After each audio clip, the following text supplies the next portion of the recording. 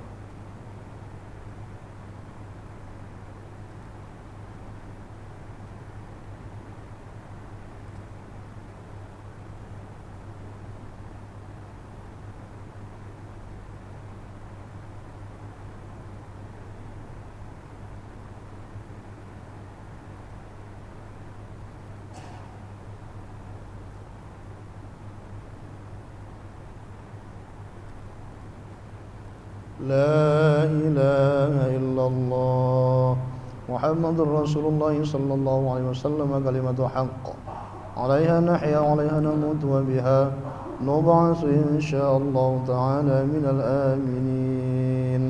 الفاتحة. أعوذ بالله من الشيطان الرجيم. بسم الله الرحمن الرحيم.